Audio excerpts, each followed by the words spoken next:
سوف أتحدث اليوم عن شيء صوته جميل وله حرمة في الحرم، وكان من وسائل الاتصال سابقا، وهو يبكي ويغني وينوح ويسجع ويقرقر ويترنم.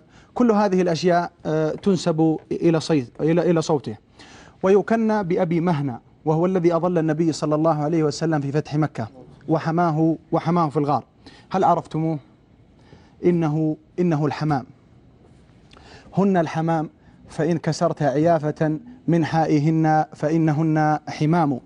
أحقا يا حمامة بطن واد بأنك في بكائك تصدقين، غلبتك بالبكاء بأن ليلي أواصله وأنك تكذبين، وإني إن بكيت صدقا وأنك في بكائك تكذبين. وهناك فرق بين الحمام واليمام، فقيل أن الحمام هو الذي يكون في البرية، وأما اليمام فهو الذي يألف البيوت.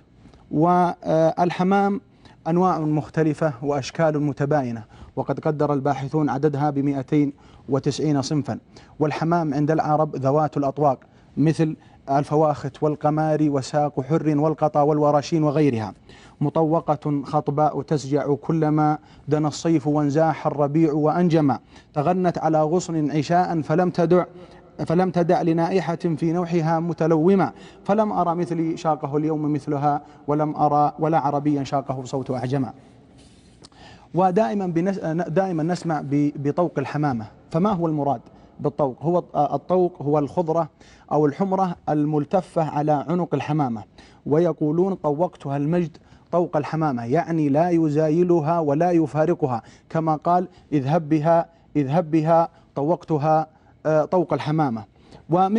ومن مزايا الحمام أنه يحن إلى وطنه وإلى فرخه، وأنه يطلب وكره ولو أرسل من 1000 فرسخ، وأنه يأتي بالأخبار وأنه يحمل الأخبار ويأتي بها من المسافات البعيدة في المدة القريبة.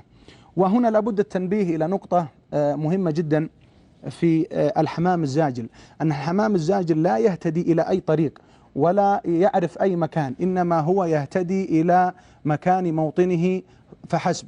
يعني لو أردت أن ترسل رسائل من مكة إلى الرياض فلا بد أن تأتي بحمام من الرياض، ولو أردت أن ترسل برسائل من جدة إلى حائل فلا بد أن تأتي بحمام من حائل. هذه النقطة.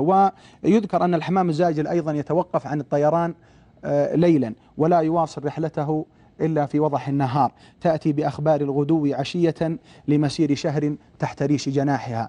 أختم بقول أحمد أمين: ليت كل أسرة تربي في بيتها حماما وترقب عيشته، فيتعلم منه الآباء كيف تكون العناية وكيف يكون الحنان، ويتعلم منه الأبناء كيف يجازون جهد الآباء وتضحيتهم.